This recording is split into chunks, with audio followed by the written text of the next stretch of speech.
തിരികെ എന്നുള്ള പാട്ട് ഞങ്ങളൊക്കെ എന്തോരം പാടിയിട്ടുണ്ടറിയോ സ്റ്റേജ് ഷോസിന്. അതൊരു സൂപ്പർ ഡൂപ്പർ ഹിറ്റ് എന്ന് പറഞ്ഞാൽ എല്ലാവർക്കും ഒരേപോലെ ഇഷ്ടമുള്ള പാട്ട്. പ്രത്യേകിച്ച് നാട്ടിൽ നിന്ന് പുറത്ത് പോയിട്ട് പാടുമ്പോൾ, ഗൾഫിലൊക്കെ പോയി പാടുമ്പോൾ ആൾക്കാർ പീപ്പിൾ ഗെറ്റ് സോ ഇമോഷണൽ ആ പാട്ട് കേൾക്കുമ്പോൾ. അത് അനിൽ സാറിൻ്റെ വരികളും വിജയേട്ടൻ്റെ മ്യൂസിക്കും എല്ലാം കൂടി വന്നപ്പോൾ it became such A perfect combination. അപ്പോൾ നമുക്ക് തിരികെ എന്ന് കേൾക്കുമ്പോൾ വിജി ബാൽ എന്നാണ് നമുക്ക് ഓർമ്മ വരുന്നത്. You have become synonymous to that song actually അല്ലേ. അപ്പോൾ ഡെഫിനറ്റ്ലി ഇന്ന് ഡ്യുവറ്റ് നമുക്ക് തുടങ്ങാനായിട്ട് ചേട്ടൻ്റെ ശബ്ദത്തിൽ ആ പാട്ട് കേൾക്കണമെന്നൊരു ആഗ്രഹമുണ്ട്.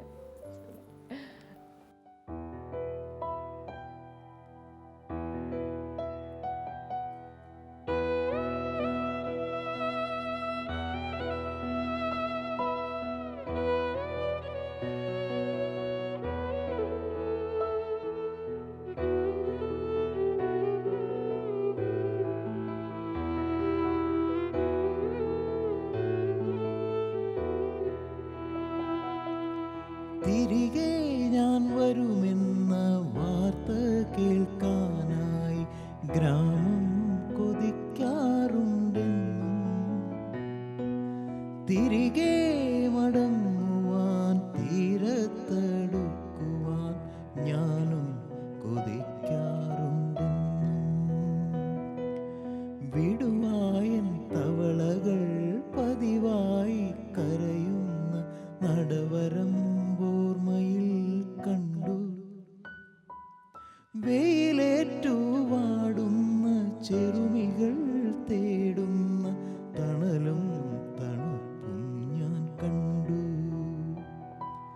തിരികെ ഞാൻ വരുമെന്ന വാർത്ത കേൾക്കാനായി ഗ്രാമം കൊതിക്കാറുണ്ടെന്നും തിരികെ മടങ്ങുവാൻ തീരത്തടുക്കുവാൻ ഞാനും കൊതിക്കാറുണ്ടെന്നും.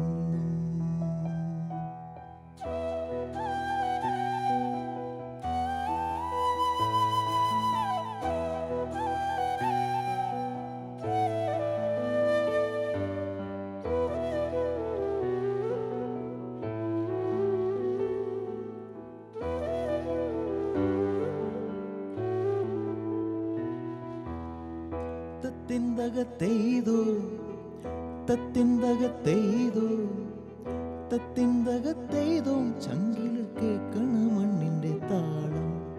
ഒരു വട്ടിപ്പൂവുമായി അകലത്തെ അമ്പിളി തിരുവോണത്തോണിയുന്നുമ്പോ. ഒരു വട്ടിപ്പൂവുമായി അകലത്തെ അമ്പിളി തിരുവോണത്തോണിയുന്നുമ്പോൾ തിരപുൽകും നാടെന്നെ തിരികെ വിളിക്കുന്നു ഇളനീരിൻ മധുരക്കിനാവായി. തിരികെ തിരികെ ഞാൻ വരുമെന്ന വാർത്ത കേൾക്കാനായി ഗ്രാമം കൊതിക്കാറുണ്ടെന്നും തിരികെ മടങ്ങുവാൻ തീരത്തടുക്കുവാൻ ഞാനും കൊതിക്കാറുണ്ടെന്നും.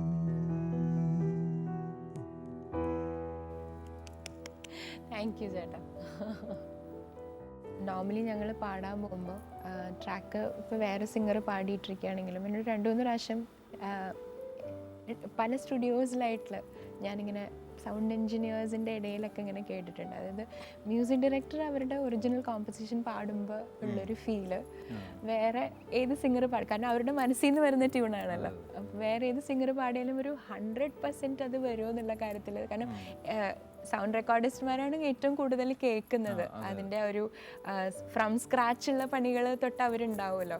അപ്പോൾ അങ്ങനെ ഞാനിങ്ങനെ പറഞ്ഞു കേട്ടിട്ടുണ്ട്. അപ്പോൾ അതെനിക്കാണോ അതിന്ന് ശരിക്കും സത്യമാണെന്നുള്ളത് എനിക്ക് മനസ്സിലായി. അത് കുറേ നാള് അതിൻ്റെ ഒപ്പം നമ്മൾ ജീവിക്കണ്ടല്ലോ. ആ സിനിമ ചർച്ച മുതൽ അതിൻ്റെ ക്യാരക്ടർ, അവരുടെ ഇമോഷൻസ്, കോസ്റ്റ്യൂംസ് അടക്കം ഉള്ള നമ്മൾ അത് കണ്ടും കേട്ടും ഒക്കെ അറിഞ്ഞ് കവിയുടെ ഒപ്പം ഇപ്പോൾ അനിൽ പനച്ചുരാൻ ഈ പാട്ടാണെങ്കിൽ അദ്ദേഹം ആ വരി തരുന്നു. ആ വരി എന്തുമാത്രം ഇൻറ്റൻസിറ്റിയോടെയാണ് അദ്ദേഹം അത് എഴുതിയത് എന്നുള്ളത് ഉണ്ട്. അതിനുശേഷം അത് കാണുന്നു, അത് ചെയ്യുന്നു, ഒരുപാട് നാൾ നമ്മളത് പാടി ഉറപ്പിച്ച് പിന്നെ ഒരു പ്രോസസ്സിൻ്റെ ഒരു അവസാനമാണ് ഒരു സിംഗർ പാടുന്നത്. അപ്പോൾ അതിൻ്റെ അതുവരെയുള്ള സഞ്ചാരം വളരെ ഇതാണ്. അത് ഒരുപക്ഷെ ശ്രുതി ശുദ്ധമായിട്ടോ താളനിബദ്ധമായിട്ടോ ഒന്നും ആയിരിക്കില്ല പാടുന്നത്, എന്നാലും അതിനകത്തൊരു ഒരു ഹാർട്ട് ഉണ്ടാവും. പിന്നെ തീർച്ചയായിട്ടും